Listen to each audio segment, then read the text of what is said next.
நாம வாழ்ற பூமிக்கும் துளி கூட சம்பந்தம் இல்லாத பக்கத்துல இன்னொரு கிரகம் இருந்தா அதை தான் நம்ம வேற்று உலகம்னு சொல்றோம். அப்படி தமிழ்நாடுக்கும் பாண்டிச்சேரிக்கும் இடைப்பட்ட பகுதியில உள்ளதுதான் இந்த ஆரோவில் நகரம். இங்க வந்து வாழ்ந்து கொண்டிருக்கிற வெளிநாட்டு மக்களின் வாழ்வியல், கலாச்சாரம், உடைகள், மத நம்பிக்கைன்னு ஆரோவில்ல சுத்தி வாழ்ற பூர்வக்குடி மக்களை பார்க்கும் பொழுது வேறுபட்டுதான் காணப்படுது. என்னதான் கான்ட்ரவர்சிக்காக வேற்று உலகம்னு சொன்னாலும் வேற்றுமை ஒற்றுமைக்கு ஒரு எடுத்துக்காட்டுனா அது நம்ம ஆரோவில் நகரம் தாங்க. காரணம், 100க்கும் மேற்பட்ட வெளிநாடு மக்கள் இங்கு வந்து வாழும் பொழுது அங்குள்ள பூர்வக்குடி மக்களுடன் இணக்கமாக பழகியும் நட்பு பாராட்டுவதையும் நாம இன்றளவும் கண்கூட காணலாம். இப்படி வேற்றுமை ஒற்றுமை மட்டும் இல்லாம உலகளாவிய நகரமை திகழும் ஆரோவில் நகரம் உருவானது பற்றி பார்க்கலாம் வாங்க. சுமார் 1930ஆம் ஆண்டு தொடக்கத்தில் மனித இன ஒற்றுமையை சோதித்து பார்ப்பதற்காக மீரா அல்பாசா என்கிற ஸ்ரீ அன்னைக்கு இத்தகைய நகரத்தை உருவாக்க வேண்டும் என கனவில் தோன்றியதா சொல்றாங்க.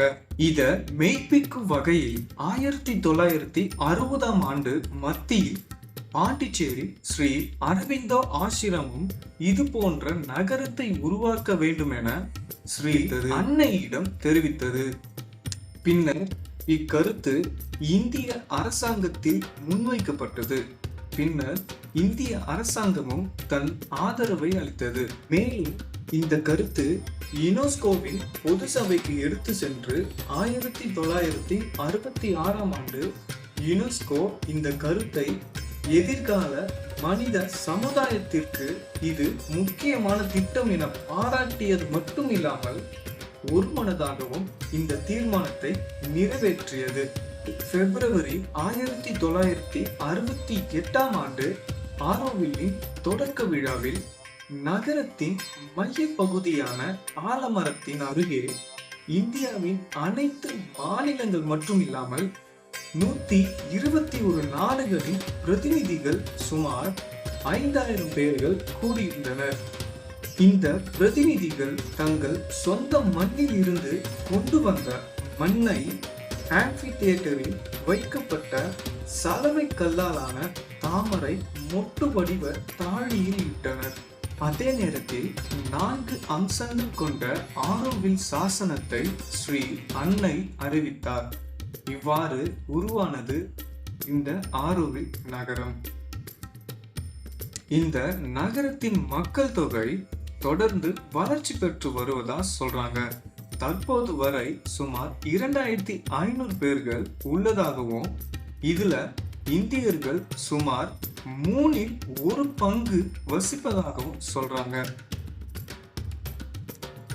இந்த ஆரோவில் நகரத்தை கௌரவிக்க இந்திய அஞ்சல் துறை 2018ஆம் ஆண்டு ஆரோவில்லின் 50வது ஆண்டு விழாவில் ஒரு அஞ்சல் தலையை வெளியிட்டது. இது மேலும் சிறப்பு வாய்ந்ததாக கருதப்படுகிறது. அது மட்டும் இல்லாம ஆரோவில்னு சொன்னாலே நம்ம நினைவுக்கு வருவது இந்த மாத்ரி மந்திர்னு சொல்லப்படுற கோல்டன் குளோப் தாங்க. மாத்ரி மந்திர்னா சான்ஸ்கிரிட்ல அன்னை ஆலயம்னு பொருள்படுது. இது ஒருங்கிணைந்த யோகா பயிற்சியாளர்களுக்கு ஆன்மீக முக்கியத்துவத்தின் ஒரு மாளிகையாகவும் இது ஆரோவில்லின் மத்தியில் அமைந்துள்ளது. இது 21 பிப்ரவரி 1971ஆம் ஆண்டு அன்னையின் 93வது பிறந்த நாளன்று அடிக்கல் நாட்டப்பட்டு 2008ஆம் ஆண்டு மே மாதம் நிறைவடைந்தது. இதை கட்ட சுமார் 37 ஆண்டுகள் ஆனது. இதில் மகாலட்சுமி, மகா சரஸ்வதி, மகா காளி, மகேஸ்வரி ஆகிய பிரபஞ்ச அன்னையின் செயல் வடிவங்களை ஸ்ரீ அரவிந்தர் உணர்த்தும் வகையில் இம்மண்டபத்தை கிழக்கு, மேற்கு, வடக்கு, தெற்கு ஆகிய திசைகளில் 4 தூண்கள் தாங்கி நிற்கின்றனர். உள் நுழையவும் வெளியேறவும் என இரு வாசல்கள் உள்ளது. இதன் மேற்கூரையில் ஒரு லென்ஸ் பொருத்தப்பட்டு சூரிய ஒளிக்கற்றைகள் உருளை வடிவிலான படிகத்தில் உள் நுழைந்து பிரதிபலிக்கும் அழகு நேரில் தரிசித்து அனுபவிக்கத்தக்கது. இது மட்டும் இல்லாம இந்த படிகம் உலகத்திலேயே மிகப்பெரிய செயற்கை படிகமாகவும் திகழ்து. இப்படி ஆரோவில சுத்தி நிறைய அழகும் ஆச்சரியங்களும் நிறைந்து இருந்தாலும் இன்றளவும் இனம் நிறம்னு தனிமைப்படுத்தாம வேற்றுமை ஒற்றுமைக்கு இன்றளவும் ஒரு எடுத்துக்காட்டா விளங்குது நம்ம ஆரோவில் நகரம். இந்த பதிவு உங்களுக்கு பிடிச்சிருந்தா லைக் பண்ணுங்க. இது போன்ற பாண்டிச்சேரி பற்றின சுவாரஸ்யமான தகவல் தெரிஞ்சுக்க நம்ம சேனலுக்கு சப்ஸ்கிரைப் பண்ணுங்க. இந்த பதிவு உங்க ஃப்ரெண்ட்ஸுக்கும் தெரிவிக்க ஷேர் பண்ணுங்க. அன்பால் ஒன்றிணைவோம். நான் உங்கள் புதுவை சதீஷ்.